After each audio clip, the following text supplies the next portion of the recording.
लातूर से मेरा पुराना नाता है. या शहरामध्ये मी अनेकदा बातम्यांसाठी आलो. आज शशिकांत आणि आम्ही बसलो होतो दुपारी, तर जुन्या काही आठवणी सांगत होतो. मी इथे आलो होतो त्यावेळेला एक वेषांतर करून मी इकडे एक स्टिंग ऑपरेशन केलं होतं. लातूर पॅटर्न होतं आणि बारकोड सिस्टीम आली होती 10वी नंतर मार्कशीटसाठी, की ही फुलप्रूफ सिस्टीम आहे आणि याच्यापुढे कोणी फेरफार करू शकणार नाही मार्क्समध्ये. आणि ह्या मार्कांमध्ये कसं फेरफार होऊ शकतं आणि हे मुख्यमंत्र्यांच्या गावात जाऊनच आपल्याला करायचं आहे असं ठरवून मी इथे आलो. 12 दिवस इथे राहिलो, दाढी वगैरे वाढवली आणि इथे एका शिक्षकांकडे, आमचे एक रिपोर्टर वैभव आहे, नेमके त्याचे शिक्षक आहेत हे आज मला कळलं. तर त्या शिक्षकांकडे आम्ही 1000 रुपये देऊन 10 मार्क वाढवले होते एका मुलाचे. आणि हे स्टिंग ऑपरेशन नेमकं एअर झालं. त्याच्यानंतर मुंबईमध्ये विधानभवनाच्या प्रांगणामध्ये विलासराव देशमुख, आता त्यांना प्रश्न विचारणं भाग आहे कारण आम्हाला दाखवायचं होतं की सिस्टीम किती फोल आहे. मग विलासरावांना प्रश्न विचारला की अशा अशा पद्धतीचं. ते म्हणाले, अरे माहिती आहे मला, तुम्ही माझ्या जिल्ह्यात, माझ्या लातूरमध्ये तुम्ही आलात, एवढं काम केलं, माझ्यासारख्या माणसाने छोटीशी चौकशी तर लावलीच पाहिजे या प्रकरणाची. असं करून त्यांनी या प्रकरणाची चौकशी लावली. पुढे काही झालं मला माहीत नाही, पण हा एक काळ होता की ज्या वेळेला सरकारवर आम्ही खूप कडक हल्ला, म्हणजे मुख्यमंत्र्यांच्या गावात यायचं, त्यांच्या गावात स्टोरी करायची, त्यांना ते ठोकायचं, मुंबईत त्यांना प्रेमाने प्रश्न विचारायचा आणि त्यांनी प्रेमाने उत्तर द्यायचं, असा माहोल असलेला पण एक काळ होता. आणि मला असं वाटतं की त्या काळामध्ये ज्या ज्या बातम्या आम्ही केल्या त्यातली कुठलीही बातमी असं मोराला समोरून दाखवणारी नव्हती. आणि अशा बातम्या करत असताना खूप पंगे घेतले. लातूरमध्ये मी 4-5 बातम्या केल्या. ऊसाचा मागासवर्गीयांचा ऊस उचलला जात नव्हता, ती बातमी करायला आम्ही ओबी व्हॅन घेऊन आलो होतो इथे. आणि साखर कारखान्याने खूप दबाव टाकला, आमची गाडी पुढे ढकलायचा प्रयत्न केला, कॅमेरा हिसकावण्याचा प्रयत्न केला, बरंच काय काय झालं, पण आम्ही तिथे कव्हरेज करू शकलो. आणि ह्या शहरामध्ये मराठवाड्याचं खरं तर हे एक मोठं योगदान आहे. या मराठवाड्याने अनेक संस्कार दिले महाराष्ट्राला, साहित्य दिलं, निर्भयता पण दिली. आणि या मराठवाड्यामध्ये मी खूप बातम्या केल्या, विदर्भात खूप बातम्या केल्या. मी तसा आहे कोकणाचा, काम केलं मुंबईमध्ये, पण माझ्या सगळ्यात जास्त बातम्या जर कुठल्या झाल्या असतील तर त्या मराठवाडा आणि विदर्भातल्या झाल्या. आणि त्यामुळे ह्या सगळ्या परिसराशी माझं खूप जवळून संपर्क आला. पंतप्रधान मोदी प्रत्येक ठिकाणी जाऊन सांगतात की माझं खूप जुनं नातं आहे एखाद्या शहराबरोबर किंवा एखाद्या गोष्टीबरोबर. तसं माझंही आहे काहीसं महाराष्ट्रातल्या ग्रामीण भागात. संजयजी आणि आम्ही फार जुने मित्र आहोत. तसं ते राजकारणात आहेत, आमच्या तशी काही मैत्री होत नाही, पण मी सगळ्यांना मित्र मानतो. वेगवेगळ्या ठिकाणी आम्ही भेटत असतो. राष्ट्रवादी काँग्रेसमध्ये ज्यावेळेला आर पाटील प्रदेशाध्यक्ष होते, गृहमंत्री होते, उपमुख्यमंत्री होते, त्यावेळेला आमच्या नेहमी भेटी व्हायच्या. आणि त्यावेळेला एक वेगळं राजकीय कल्चर महाराष्ट्रामध्ये आम्ही पाहत होतो. संवाद व्हायचा, विसंवाद व्हायचा, भांडणं व्हायची आणि खूप दबाव असायचे. म्हणजे मी औरंगाबादमध्ये, छत्रपती संभाजीनगरमध्ये आम्ही वक्फ बोर्डाची स्टोरी केली होती, तिथे पण आमचा सामना विलासराव देशमुखांशीच झाला. पण त्याही वेळेला आम्ही कणखरपणे आमच्या बातम्या करत राहिलो, ते त्यांची बाजू मांडत राहिले आणि ह्या पद्धतीचा एक काळ गेला. आणि त्यानंतर आज एक काळ आहे 2014 नंतरचा. त्याच्यामध्ये आज तुम्ही 5 वर्ष टिकलात, ही मोठी गोष्ट आहे. आम्ही सगळ्यांना सांगतो की टिके रहो. ह्या काळाचा एकमेव नारा आहे, टिके रहो. जिथे असाल, जसे असाल, जितक्या शक्तीने असाल, जितकी कुवत असेल तितक्या कुवतीने तुम्ही टिकून राहा, आपली बाजू मांडत राहा. छोटं मोठं कोणी नाही याच्यामध्ये. मॅक्स महाराष्ट्र हे सुद्धा एक छोटं पोर्टल आहे, पण ते अशा वेळेला स्थापन झालं ज्या वेळेला 2014 नंतर अनेक लोक बोलायची बंद झाली, खूप भीती होती, घाबरत होते, ट्रोलिंग होतं. अशा काळामध्ये मॅक्स महाराष्ट्र आम्ही सुरू केलं आणि आम्ही बोलत राहिलो. खूप ट्रोलिंग झालं, 2दा डिलीट झालं चॅनल, एकदा हॅक झालं, अनेक कारवायाची धमकी आली, खूप लोकांचे फोन यायचे. एखादी बातमी झाली तर 24-24 तास फोन थांबायचा नाही. आमचे फोन नंबर व्हायरल केले वेगवेगळ्या व्हॉट्सॲप ग्रुपमध्ये. आणि अशा पद्धतीने एक मोठ्या एका वेगळ्या राजकीय, सांस्कृतिक, वेगळ्या कल्चरला आपण आता एक्सपोज होतो याचं भान आलं आणि त्याच्यानंतर जबाबदारी आणखीन वाढल्यासारखं वाटायला लागलं. त्यामुळे माध्यम क्षेत्रामध्ये जे बदल झाले हे बदल मी फार जवळून पाहिले. प्रिंटमध्ये काम केलं, टी व्ही आलं 2000 साली, 2000मध्ये ETV आलं आणि त्याच्या आधी 99मध्ये अल्फाने बातम्या सुरू केल्या होत्या. त्याच्या आधी दूरदर्शनच्या बातम्या होत्या. पण ETV आलं. ETV आल्यानंतर आणि अल्फा आल्यानंतर खऱ्या अर्थाने बहुजन समाजातील रिपोर्टर्स ह्या TV मीडियामध्ये आले. त्याच्या आधी आपण पाहिलं तर एक वेगळा जातीय पगडा आपल्याला बातम्यांवर पाहायला दिसत होता, भाषेवर पाहायला मिळत होता. ETVने आणि अल्फाने ह्या बातम्यांची भाषाही बदलली. झालंय, गेलंय, बोललंय, हे असं म्हणाले, ते तसं म्हणाले, अशा पद्धतीची एक नवीन भाषा ही TVमध्ये आली. त्याच्या आधी दूरदर्शनवर बातमी असायची. आज मुख्यमंत्र्यांनी असं प्रतिपादन केले की, आणि मग ते प्रतिपादन केले की हे काय आहे हे अध्याधिक लोकांना महाराष्ट्राला नव्हतं कळत. मग हा साधा बदलसुद्धा हा करायला कोणी तयार नव्हतं आणि तो ह्या माध्यमांनी केला. आणि खऱ्या अर्थाने गावखेड्यातल्या तळागाळातल्या रिपोर्टर्सना संधी मिळाली, बातम्यांचा चेहरा बदलला. आणि ज्यावेळेला मी मराठीला संपादक होतो त्यावेळेला आम्ही आमच्या बातम्यांचं प्रोमोज बातम्यांचा नवा चेहरा असं केलं. कारण आम्ही टायर 2, टायर 3 सिटीज ज्याला वेटेज नसतं, मुंबई पुण्याच्या पलीकडे बातम्या जात नाहीत, त्या सगळ्या क्षेत्रातल्या बातम्यांना स्थान द्यायला सुरुवात केली. हा प्रेक्षक आहे. आज तुम्ही म्हणता की लातूरमध्ये तुम्ही काम करताय, खरं तर हायपर लोकल न्यूजचंच मार्केट आहे. पण शोकांतिका अशी आहे की ह्या हायपर लोकल न्यूजला मार्केट नाही, त्याला कोणी स्पॉन्सर नाही, त्याला जाहिरातदार नाही. म्हणजे ह्या बातम्या एखाद्या राजकीय कार्यकर्त्याचं करिअर घडवू शकतात. हायपर लोकलमध्ये ज्या बातम्या येतात ह्या मेनस्ट्रीम मीडिया नाही दाखवू शकत. लातूरच्या एका पुढाऱ्याच्या बातमीचं काही देणं घेणं नाही पडलं दिल्लीतल्या कुठल्याही माध्यमांना. आणि अशा वेळेला या नवीन सामाजिक अभिसरणामध्ये जे कोण नेतृत्व पुढे येत असतं, ते शैक्षणिक क्षेत्रात असेल, आर्थिक क्षेत्रात असेल, सामाजिक क्षेत्रात असेल, कुठल्याही क्षेत्रात असेल, वैचारिक क्षेत्रात असेल, या सगळ्यांना टिपायचं काम, एक ब्लॉट पेपर असतो, टिश्यू पेपर असतो जो पाणी टिपतो, तसं टिपायचं काम हे स्थानिक माध्यमं करत असतात. आज स्थानिक माध्यमंसुद्धा ही नॅशनल मीडियासारखी झालेली आहेत. आज तुम्ही पाहिलेत की जिल्हा आवृत्त्या असतील किंवा त्यांचे हेडलाईन्स वेगळ्याच असतात. काय असतात आणि कशासाठी असतात हेच कळत नाही. खरं तर जिल्हा पातळीवरच्या म्हणजे आम्ही ETVत काम केल्यामुळे मला माहिती आहे की आम्ही गावखेड्यामध्ये सगळ्या तालुक्यांमध्ये प्रतिनिधी होते आणि त्यांच्या बातम्या यायच्या. त्यातली महत्त्वाची बातमी उचलून हेडलाईन व्हायची. आज हे बोलले, ते बोलले, यांनी असं म्हटलं, त्यांनी तसं म्हटलं, वाईट जर्नलिझम झालं आणि त्याच्या बातम्या, त्याच्या हेडलाईन्स बनतात. त्याचा तुमचा आमचा काहीच संबंध नाही, रोजच्या आयुष्याशी काहीच संबंध नाही. नोटबंदीमध्ये तुमच्या किती नोटा गेल्या आणि किती नुकसान झालं, GSTमुळे किती नुकसान झालं याची कधी चर्चा नाही. आज हिंदू मुस्लिम, भारत पाकिस्तान अशा गोष्टींची चर्चा मेनस्ट्रीम मीडियाच्या स्क्रीनवर 24 तास आहे. ह्या सगळ्या 24 तासांमध्ये तुम्ही कुठेच नाही आहेत. आणि मग तुम्ही ह्या 24 तासामध्ये स्वतःला कुठेतरी शोधायचा प्रयत्न करता, रिलेट करायचा प्रयत्न करता. हिंदू मुसलमान चालू आहे का देशभर, तर मग मी हिंदू आहे. मग हा मुसलमान आहे तर तो असाच आहे, तो तसाच आहे. म्हणजे रोज एकत्र जेवणारे हिंदू मुसलमान हे बातम्या बघून एकमेकांचे शत्रू व्हायला लागले.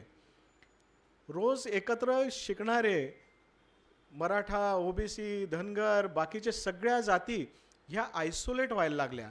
आणि एक आयसोलेशनचं एक वेगळं क्षेत्र, एक वेगळं जग आपल्याला आज या भारतामध्ये पाहायला मिळतंय. प्रत्येक घटक वेगळा आहे. म्हणजे भारत हा खंडप्राय देश होता असं आपण ज्या वेळेला म्हणतो, तर तो आता खंड झालेला आहे. इथे भाषेचे वाद सुरू झालेले आहेत, जातीचे वाद सुरू झाले आहेत. असं कुठलं क्षेत्र आहे ज्याच्यामध्ये वाद नाही. त्याच्यानंतर सगळ्यात मोठं की या देशाची सार्वभौमत्व, या देशाचं स्वातंत्र्य, लोकशाही, हे सगळे जे महत्त्वाचे शब्द आपण आपल्या कानावरनं रेग्युलरली जात असतात आणि ज्यांचं सेफगार्ड ज्याला म्हणतो, ज्यांचं संरक्षण करायची जबाबदारी माध्यमांवर आहेत, ही माध्यमं आज द्वेषाचे कारखाने झालेत.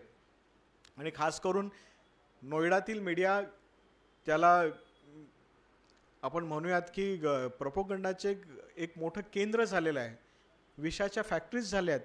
नोएडामध्ये कुठलंही जर्नलिझम होत नाही आणि ह्या नोएडा जर्नलिझमला छेद द्यायचं काम मला असं वाटतं की हायपर लोकल न्यूज आणि छोट्या छोट्या माध्यमांनी केलं पाहिजे. कदाचित याचं काही अर्थकारण बसणार नाही, मग याला काहीच अर्थकारण नाही. म्हणजे मी मॅक्स महाराष्ट्र चालवतो, तर मला जितकी सॅलरी मेनस्ट्रीम मीडियामध्ये महिन्याला होती तितकं मी पूर्ण वर्षामध्ये सुद्धा मला या मॅक्स महाराष्ट्रमध्ये टर्नओव्हर होत नाही. तरीसुद्धा एक भूमिका आणि एक आजच्या काळाची गरज यामुळे काही लोकांना या काळामध्ये उभं राहावं लागतं, उभं राहण्याची गरज आहे. ती का गरज आहे तर या देशामधलं जे काही एकूण स्थैर्य आहे, राजकीय सामाजिक असेल बाकीच्या इतर क्षेत्रातलं असेल, हे एकूण स्थैर्य आज धोक्यात आलेलं आहे. तुम्ही 5 वर्ष पोर्टल टिकवलेलं आहे, आज 5 वर्ष कोणाची निष्ठा टिकत नाही, कुठला पक्ष टिकत नाही, कुठला माणूस टिकत नाही. या देशाचं संविधान आणखीन पुढच्या 5 वर्षानंतर टिकेल की नाही अशी शंका निर्माण झाली, अशी स्थिती आहे. या देशातील सुप्रीम कोर्टाचे 3 CJI बदलून गेले, पण त्यांना महाराष्ट्रासारख्या राज्यामध्ये, महत्त्वाच्या राज्यामध्ये शेड्यूल 10च्या व्हायोलेशनची केस त्यांना सोडवता आली नाही. या राज्यामध्ये शेड्यूल 10चं उल्लंघन होऊन संजयजी आहेत जवळून पाहिलेलं हे राजकारण सगळ्या लोकांनी, मी त्याच्या मेरिट्समध्ये जात नाही, पण आज तुम्ही मला सांगा की आपण नागरिकशास्त्र शिकतो, राज्यघटना शिकतो, राज्यघटनेमध्ये दिलेलं आहे शेड्यूल 10 परिशिष्ट 10, त्याच्यामध्ये पक्षफुटी, पक्षांतरबंदी आणि ह्या सगळ्या गोष्टी आपण वाचलेल्या आहेत. आज याच्यातली कुठलाही धडा जर तुम्ही वाचलेला असेल आणि महाराष्ट्रात जे घडलेलं आहे याचं रिलेट करण्याचा जर प्रयत्न केला तर तुमचं डोकं भंजाळून जाईल, अशी स्थिती आज महाराष्ट्रामध्ये आहे. एका पक्षाचे न फुटता 2 पक्ष झाले, निवडणूक आयोगाने दोघांना चिन्ह दिली, दोघांना मान्यता दिली, दोघांचे 4 झालेत. या देशामध्ये हा ट्रेंड सेट झाला तर या देशामध्ये पक्षांतर बंदीला बायपास करून याच्या पुढे सत्तांतर होऊ शकतील, हा एक मोठा घातक ट्रेंड हा आला आणि याच्यावर सुप्रीम कोर्टाला एक शब्दसुद्धा अजून बोलता आलेला नाही. या देशामध्ये डिस्क्वालिफिकेशनच्या पिटिशन्स या पडल्या, आता तर विधानसभाही पुढे सरकली, पुढे काय होणार याचे पेच कोण सोडवणार आहे. तर ही अशी एक भयानक स्थिती आहे. या अशा भयानक स्थितीमध्ये प्रत्येक गोष्ट सस्पेंड राहिलेली आहे, प्रत्येक गोष्टी ह्या अनिर्णायकी एका मोडवर वळणावर येऊन तिथेच थांबलेल्या आहेत आणि याच्यामध्ये माध्यमांची भूमिका ही फार महत्त्वाची आहे. तुम्ही असं म्हणताय की तुम्ही जजच्या भूमिकेत नाही जात, तुम्ही वकिलाच्या भूमिकेत राहणं पसंत करताय. मला असं वाटतं की प्रत्येक वकील हा सुद्धा एक जज असतोच, कारण त्याला आपल्या केसची मेरिट माहीत असतं आणि त्याचा पुढचा निकाल पण माहीत असतो, त्यामुळे त्याच पद्धतीने तो लढत असतो. सो मला असं वाटतं की या पुढच्या काळामध्ये ह्या भूमिकेमधून पण तुम्हाला बाहेर पडावं लागेल, जजच्या भूमिकेत सुद्धा यावं लागेल, कारण ज्या वेळेला इथं सगळ्या गोष्टी ज्या वेळेला सस्पेंडेड असतात, इथं सगळ्या गोष्टींच्या ह्या संकुचित होत असतात, लोकशाहीची इथं सगळे पिलर्स, सगळे स्तंभ ज्या वेळेला आपापल्या ठिकाणी त्यांच्या मर्यादांमध्ये उघडे पडलेले दिसतात, त्यावेळेला माध्यमांची एक मोठी जबाबदारी ही आपल्याला दिसते आणि ती आपल्याला पार पाडावी लागेल येत्या काळामध्ये. या 5 वर्षामध्ये माझ्याकडे आणखीन काही मुद्दे मला मांडायचे आहेत की माध्यमांच्या समोरसुद्धा खूप मोठी आव्हानं आहेत. पुढच्या काळामध्ये आपण टिकू की नाही टिकू मला माहीत नाही. आर्टिफिशियल इंटेलिजन्स मोठ्या प्रमाणावर आलेला आहे. या सगळ्या काळामध्ये आणखीन एक मोठी गोष्ट आलेली आहे की भारतीय लोकांची मानसिकता, मनस्थिती, त्यांची निर्णय क्षमता याच्यावर प्रभाव टाकता येतो तो फेक नॅरेटिव्ह, फेक न्यूजच्या माध्यमातून. आणि ह्या फेक न्यूज, फेक नॅरेटिव्ह पसरवणाऱ्या ज्या फॅक्टरीज आहेत ह्या सातत्याने 3 निवडणुका यशस्वी झालेल्या आपल्याला दिसत आहेत. आणि ह्या अशा काळामध्ये आपल्याला ह्या जनमानसाचं एकूण निर्णय क्षमता ही प्रभावित झालेली दिसते. आज जर तुम्ही एखाद्या माणसाला जर 100 प्रश्न विचारले, त्याच्या समस्या विचारल्या, तर तुम्हाला समस्यांची यादी वाचून दाखवेल. पण जर तुम्ही निवडणुकांचे निकाल पाहिले तर तुम्हाला त्याचं रिफ्लेक्शन त्या निवडणुकांच्या निकालांमध्ये दिसणार नाही. तो तुम्हाला 100 गोष्टी सांगेल, महागाई वाढली, शिक्षण महाग झालं, ॲडमिशन्स मिळत नाहीत, आरक्षण आम्हाला मिळत नाही, आरक्षणाचे फायदे मिळत नाहीत, खोटे जातीचे दाखले दिले जातात, त्याच्यावर ॲडमिशन्स होतात. सगळ्या गोष्टी ज्या तुमच्या आयुष्याला उद्ध्वस्त करू शकतात अशा सगळ्या गोष्टी तुम्हाला आजूबाजूला दिसतील. कोणा तर खोटा आळ देऊन त्याचं मॉब लिंचिंग होत आहे, स्पॉट जस्टिस होत आहे, कोर्टात निकाल लागत नाही, वकील पैसे घेतोय, जज पैसे घेतोय, पोलीस पैसे घेतोय. एक क्षेत्र असं मला सांगा की ज्याच्यामध्ये समस्या नाहीत. तुम्हाला साधं सिग्नल उभं राहिलं तरी तुम्हाला 5 मिनिटात चालन येतं तुमचं, तुम्ही त्याला खिशात पैसे टाकले की तुमचं चालन रद्द होऊन जातं. इथपासून या देशामध्ये समस्या आहेत. एक टेबल पैसे घेतल्याशिवाय हलत नाही, एक अधिकारी पैसे घेतल्याशिवाय पुढे सरकत नाही. आपण राजकीय नेत्यांना शिव्या देतो, राजकीय नेत्यांना दर 5 वर्षानंतर लोकांना सामोरं जावं लागतं, त्यांना कमवलेले पैसे खर्च करावे लागतात. या देशातील प्रशासकीय अधिकारी कुठेही काही पैसे खर्च करत नाहीत.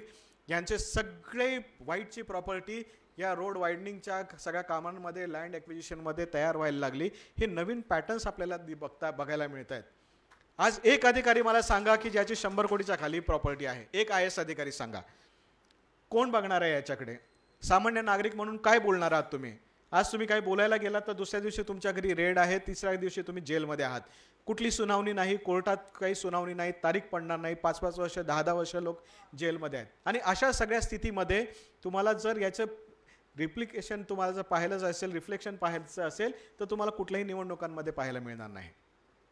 आणि हा देश या अशा स्थितीवर आहे की तुमचं मत चोरीला गेलेलं आहे, तुमच्या मताला काही किंमत नाही. तुम्ही जिथे मत दिलंय तो माणूस निवडून येतोय की नाही निवडून येतोय याचं व्हॅलिडेशन नाही. या अशा स्थितीमध्ये आपण आज पोहोचलेलो आहोत.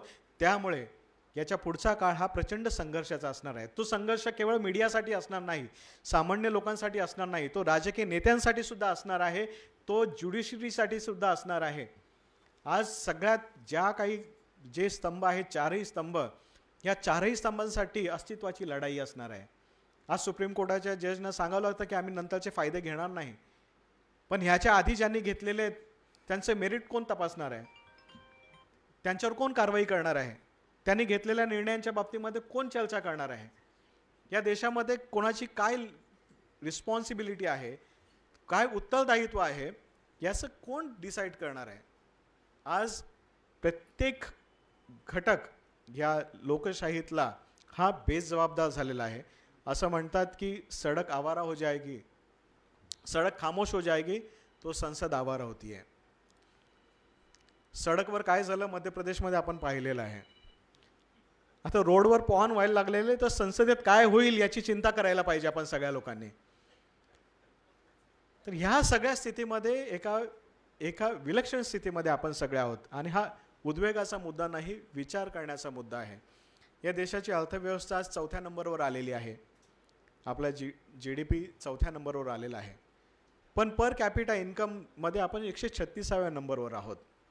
त्यामुळे आपला GDP हा विकण्याचा, मार्केटिंगचा विषय आहे. पण तुमच्या माझ्या खिशात असलेले पैसे हे जागतिक क्रमवारीत 136 नंबरवर आहेत.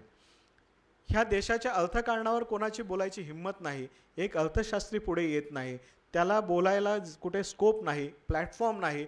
भारतातल्या, महाराष्ट्रातला या आणि पुन्हा जे ग्लोबल रिपोर्टर्स पण भारतात काम करतात त्यांना इथे बोलताच येत नाही. इथल्या मीडियाच्या सगळ्या डिबेटच्या शोमध्ये तुम्हाला रोज हिंदू मुसलमान आणि कोणतरी एक पुजारी आणि मौलवी दिसेल. इथे एक विद्वान माणूस तुम्हाला एका चॅनलच्या डिबेटच्या प्लॅटफॉर्मवर बघायला मिळणार नाही. म्हणजे मी टीव्हीत काम केलेलं आहे, संपादक म्हणून काम केलेलं आहे. आम्ही गेस्ट निवडताना इथनं जबाबदारीने निवडायचो, गेस्टला तंबी द्यायचो. तुम्ही आमचे शो पाहिलेले असतील तर आम्ही स्टुडिओमधून अनेक लोकांना हाकलून लावलेलं आहे. वाह्यात बोललं तर म्हणजे आम्ही लिटरली हाकलून लावलेलं आहे त्यांना, अपमान करून. म्हणजे तसा सवय आणि स्वभाव नाही आहे आमचा. पण शेवटी एंड ऑफ द डे एखादा माणूस काहीतरी मूर्खासारखा बोलत असेल तर त्याला स्टुडिओतनं हाकलून लावायची जबाबदारी संपादकाची आहे. आज जो माणूस जितका मूर्खपणे बोलू शकेल, जेवढा मूर्खपणे वावरू शकेल, तो स्टुडिओमध्ये असतो. आज या देशातले सगळे प्रमुख पत्रकार बाहेर पडलेले आहेत, त्यांना एकही नोकरी नाही. उलट ट्रोलिंग पण आहे, अरे तुम्हाला नोकरी मिळत नाही, एवढे नालायक आहेत तुम्ही. अशी स्थिती आहे. सो ही स्थिती म्हणजे माझी नोकरी गेली हा काही मुद्दा नाही आहे. माझी नोकरी गेली हा माझ्यासाठी मेडल आहे. उलट मी आज नोकरीत असतो तर मला प्रॉब्लेम वाटला असता की ह्या स्थितीत आपण नोकरी करतो. सो नोकरी सोडणं, मेनस्ट्रीम सोडणं आणि या काळामध्ये आपण ज्या गोष्टींसाठी ह्या क्षेत्रामध्ये आलो त्या मुद्द्यांसाठी तत्वांसाठी उभं राहणं हे मला असं वाटलं की ह्या काळातली सगळ्यात मोठी गरज आहे. आणि ती गरज तुम्ही सगळ्यांनी सुद्धा ओळखली पाहिजे. तुम्ही सामान्य नागरिक असाल, तुम्ही व्यावसायिक असाल, तुम्ही राजकारणी असाल, सगळ्या लोकांनी शेवटी आपलं देणं ह्या भारतमातेशी लागतं.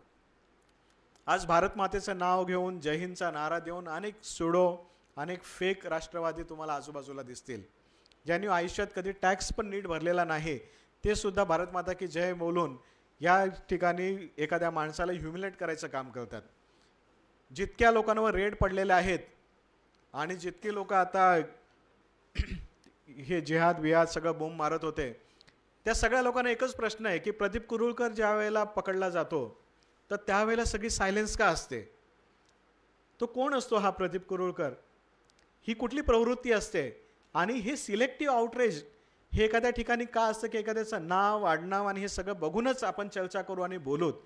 मला असं वाटतं की ज्या वेळेला समन्यायी भूमिका जी याच्या आधी आपल्या इथे एक होतं की माझी नैतिकता आहे, मी माझ्या मापात पाप करणार नाही, मी माझ्या धंद्यामध्ये काही चोरी करणार नाही, ही जी किमान नैतिकता प्रत्येक क्षेत्रामध्ये असायची. राजकारणी निर्णय घेताना तशा पद्धतीने निर्णय घ्यायचे, शपथ घ्यायचे. संजयजींनी शपथ घेतलेली मंत्रिपदाची, शपथ घेताना सांगितलं कोणाला फेवर करणार नाही, अशा पद्धती शपथ मंत्री घ्यायचे आणि पाळायचे. आज इथे टेंडर निघायच्या आधी कोणाला मिळणार आहे हे माहीत असतं, त्याचे पैसे आधी पोचलेले असतात. परवा तर चूक केली त्यांनी नंतर पैसे घेऊन धुळ्याला, म्हणजे असं पहिल्यांदा पाहिलं आहे.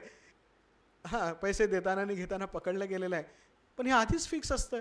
सो ह्या क्षेत्रामध्ये कुठलाही सेक्टरमध्ये आज ती गोपनीयता राहिली नाही, ती नैतिकता राहिलेली नाही. आणि ज्या वेळेला असं एक नैतिक अधपतन होतं एखाद्या देशाचं, राष्ट्राचं, ही सगळ्यात मोठी चिंतेची बाब आहे असं मला वाटतं.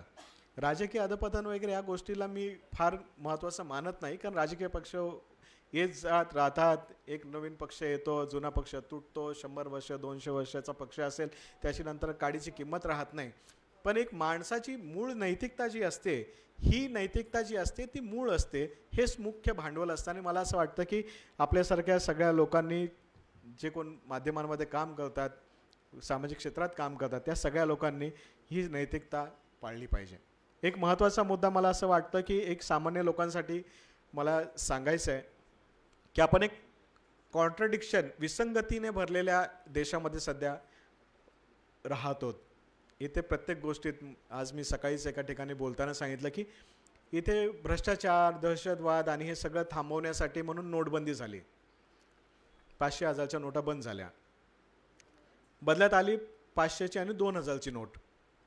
मग त्यांनी सांगितलं की हाय डिनॉमिनेशनची जी नोट आहेत त्याच्यामुळे हे सगळं होतं आहे. आणि एक त्याच्याही पेक्षा मोठी नोट आली, त्याच्यानंतर दहशतवादी हल्ले झाले, भ्रष्टाचार तर वाढलेलंच आहे, खूप नोटा पकडल्या जातात. हे सगळं होतं आहे, ही विसंगती आहे, आपल्या सगळ्यांना दिसते पण कोणी बोलत नाही. अनेक गोष्टींमध्ये आपल्याला पाहायला मिळतं की प्रत्येक गोष्टीमध्ये, म्हणजे दहशतवादी हल्ला झाला त्याच्यानंतर तो का झाला, कुठून आले अतिरेकी, या प्रश्नावर उत्तर नाही, पण गरम सिंदूर आला लगेच रक्तामध्ये.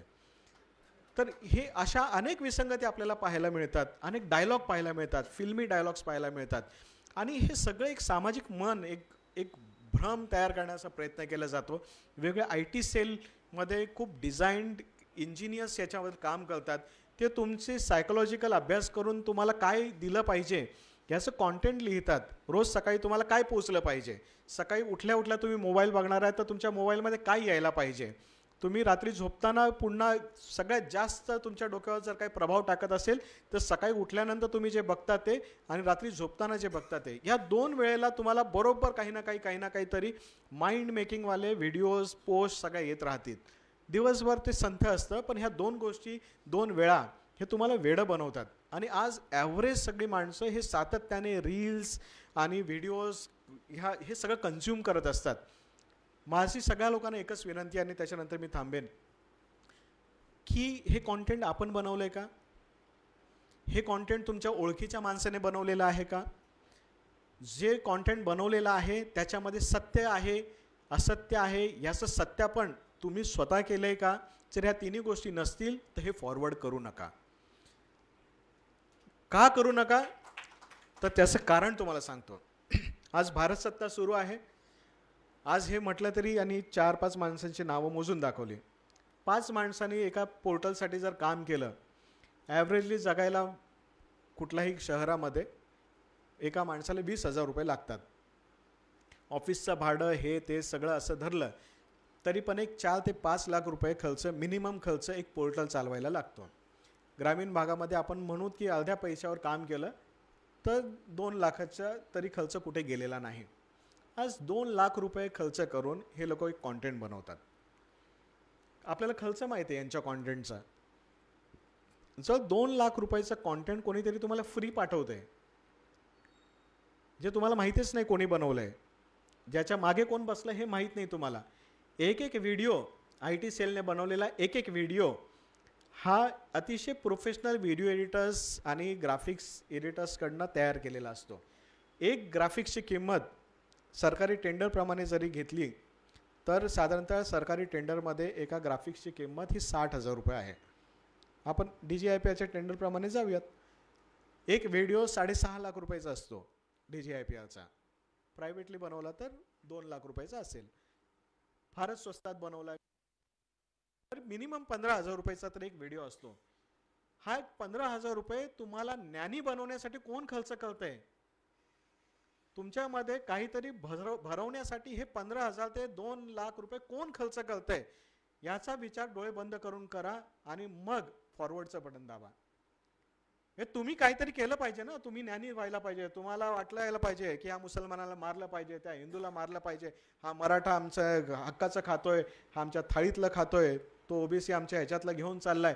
ही भावना, हा द्वेष, ही भावना तुमच्या अंगामध्ये ज्या वेळेला अशी तेवते, ज्वालेचं स्वरूप घेतं, एवढं तुम्हाला उकळवण्याची ताकद ज्या कॉन्टेंटमध्ये आहे. हे कॉन्टेंट कोण बनवतंय, त्याच्या मागे कोण इन्व्हेस्टमेंट करतंय याचा एकदा डोळे बंद करून विचार करा की हे मी नाही बनवलेलं आहे, हे माझ्या मित्राने नाही बनवलेलं आहे, हां, आणि माझ्या जवळच्या कोणी माणसाने केलेलं नाही, माझ्या ओळखीच्या एखाद्या कुठल्या पोर्टलने नाही केलेलं आहे, मी हे फॉरवर्ड करणार नाही, हे मी वाचणार पण नाही. हे आहे त्याला वाटल्यास मी रिपोर्ट करेन. मी दिवसभर आम्ही एक ग्रुप केलेला आहे, आम्ही एक सामाजिक कार्यकर्त्यांचा ग्रुप केलेला आहे. आम्ही त्याच्यामध्ये अशा पद्धतीचे कॉन्टेंट येतं फेसबुकवर किंवा ट्विटरवर, यूट्यूबवर, त्याला मी रिपोर्ट करत असतो दिवसभर. एका वेळेला एक 50-60 लोकांनी रिपोर्ट केलं ना की तो व्हिडिओ ब्लॉक होतो.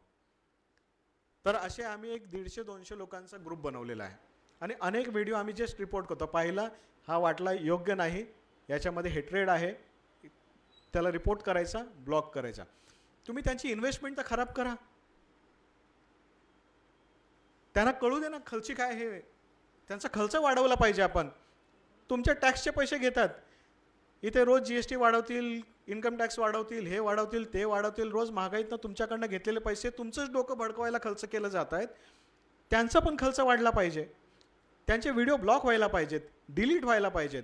आणि ही चळवळ सामान्य नागरिक म्हणून जोपर्यंत आपण करणार नाही तोपर्यंत खरं कॉन्टेंट जे मीडियाच्या माध्यमातून तुम्हाला येतं, जे ऑथेंटिक असतं, ज्याच्या मागे 4 संपादक बसून विचार करत असतात, ज्याच्या मागे थॉट प्रोसेस असते, हे कॉन्टेंट तुमच्यापर्यंत येणार नाही. आज आमची लढाई IT सेल बरोबर आहे. म्हणजे मला तर वाटतं संजयजी, कधी कधी आम्ही IT सेलसाठी काम करतो. आम्ही एखादी बातमी करतो, IT सेल त्याचं कापतं, तिकडे व्हायरल करून टाकतं. माझ्या पोर्टलवर लोक बघायलाच येत नाहीत, ते IT सेलचा व्हिडिओ व्हायरल होत राहतो. हां, कधी कधी असंच वाटतं आम्हाला की आम्ही IT सेल आमच्या जीवावर फुकट चाललेले आहेत. त्यांचेही खर्च वाढले पाहिजेत, त्यांनाही वाटलं पाहिजे आपले 50 रिपोर्टर आपण नेमले पाहिजेत आणि जाऊन लोकांचे बाईट घेतले पाहिजेत. सो कॉपीराईटचा पण वापर केला पाहिजे आपण आणि अशा पद्धतीचे स्ट्राईक्सचा पण वापर केला पाहिजे. मला असं वाटतं की हे थोडंसं प्रबोधन ज्या वेळेला होईल माध्यमांच्या बाबतीमध्ये, आपण जे कंटेंट कन्झ्युम करतो, जे विष कन्झ्युम करतो, त्याच्या बाबतीमध्ये ज्या वेळेला आपलं थोडंसं प्रबोधन होईल त्यावेळेला मला असं वाटतं की फारसा बदल आपल्याला पाहायला मिळेल. आज आपण मूर्खासारखं सगळं कॉन्टेंट कन्झ्युम करतो, आपल्या ब्रेनला ही सवय नाही. आज अनेक सायंटिस्ट आणि अनेक सायंटिफिक रिपोर्ट्स येत आहेत की आपल्या बुद्धीला एक दिवसभरामध्ये जितकं ज्ञान आत्मसात करण्याची आपली कुवत आहे, जितकं कॉन्टेंट इन्फ्लो आपण आतमध्ये घेऊ शकतो, त्या सगळ्याला सोशल डायलेमा आणि ग्रेट हॅक अशा नावाच्या 2 डॉक्युमेंटरीज नेटफ्लिक्सवर आहेत, तुम्ही एकदा पहा की हे ॲडिक्शन लेवलवर जावं आपलं कन्झम्पशन. याच्यासाठी ह्या सोशल मीडिया कंपन्यांचे इंजिनियर्स काम करत असतात. इंट्रॅक्शन्स वाढावं. त्यामुळे मी जर संजयजींना 15 दिवस, 15 महिने, 15 वर्ष भेटलो नाही, तर अचानक माझ्या इथे येतंच, हां संजयजी इज मिसिंग यू, हां मे बी मिसिंग यू. आणि मग आपण बघतो की हे का 15 वर्ष तर काहीच बोलणं नाही, अचानक कसं काय दिसायला लागलं. तर आपण त्यांचं प्रोफाईल एकदा उघडून बघतो. उघडून बघितलं की आपण स्क्रोल करतो. स्क्रोल केलं की एखाद्याला लाईक करतो. लाईक केलं की तिकडे येतं Ravindra Ambekar like your post, हां ही माईट मिसिंग यू, हां you want to talk to you. म्हणजे हे दोन माणसं ज्यांना एकमेकाचं तोंड बघायचं नसेल एखाद वेळेला, ह्या दोन माणसांना एकत्र आणण्यामागची सायकोलॉजी ही डिझाईन केली जाते. आणि याच्यावर ग्रेट हॅक नावाची एक डॉक्युमेंटरी आहे, तुम्ही बघितले पाहिजे की सोशल इंजिनिअरिंग कसं, म्हणजे ह्या सोशल मीडियाचं इंजिनिअरिंग कसं आहे की ज्या दोन माणसांना एका निर्णयापर्यंत आणणं. म्हणजे एका मुलाला त्यांनी मोर्चामध्ये सहभागी व्हायला लावलं, ज्या मुलाचा कुठलाही सामाजिक चळवळींशी संबंध नाही, अशा मुलाला एका प्रोटेस्टपर्यंत ते लोक घेऊन जातात. त्या पद्धतीचं त्याला नोटिफिकेशन्स आणि कॉन्टेंट पुश करून.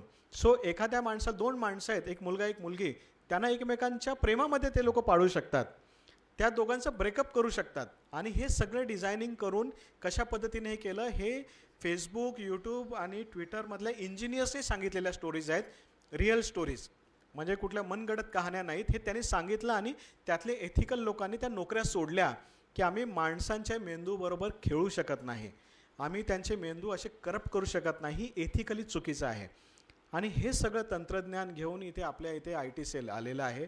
आणि ते तुम्हाला आज याला ठोका, त्याला ठोका, हा असं करतो, तो तसा करतो, याच्याकडनं भाजी विकत घेऊ नका, हा आपल्या जातीचा आहे का, हे आहेत आपल्या लोकांची यादी, याच्याचकडनं घ्या, हा सुतार आहे.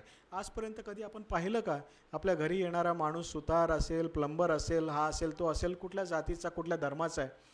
आजपर्यंत आपल्याला नळ खराब झाला, आपण प्लंबरला फोन करतो, आजा भाई. एवढं सहज होतं जिथे, तिथे आज विचार करायला लावणारी ही जी काही पोस्ट कॉन्टेंट क्रिएशन होतं आहे, ह्या मागचं शास्त्रसुद्धा मला असं वाटतं सायंटिफिकली समजून घेतलं पाहिजे. येत्या काळातली ही सगळ्यात मोठी गरज आहे. ज्या वेळेला छोटी माध्यमं, तुम्ही 5 वर्षाचा हा प्रवास आहे, याचा 50 वर्षाचा प्रवास पण आखा. कारण मी सुद्धा माझ्या अनेक मित्रांच्या मदतीने केलं की आज नाही चाललं हरकत नाही, उद्या नाही चाललं हरकत नाही, पुढच्या 50 वर्षानंतर ते चालेल की नाही, आणि त्यावेळेला आपण असू की नसू, आपण नसलो तरी इतर लोक कोणतरी मॅक्स महाराष्ट्र चालवणार की नाही, आणि ते चालवतील तर कशा पद्धतीने चालवलं पाहिजे याची ट्रस्टीशिप आपण घेतली पाहिजे आणि त्या पद्धतीने त्याची आखणी केली पाहिजे. मला असं वाटतं की ही ट्रस्टीशिप आज तुम्ही घ्या. हे पुढच्या 50 वर्षानंतर कसं दिसेल, 50 वर्षानंतर कसं असेल हे मीडिया हाऊस, आणि ह्या मीडिया हाऊसचं संपूर्ण महाराष्ट्रभर, देशभर कसं जाळं निर्माण होऊ शकेल, कोलॅबरेट कसं करू शकाल, याच्या पुढचा काळ हा कोलॅबरेशनचा आहे. आज राजकीय पक्ष पण कोलॅबरेशनवर चाललेत. सो मीडियाचे कोलॅबरेशन्स पण व्हायला पाहिजेत.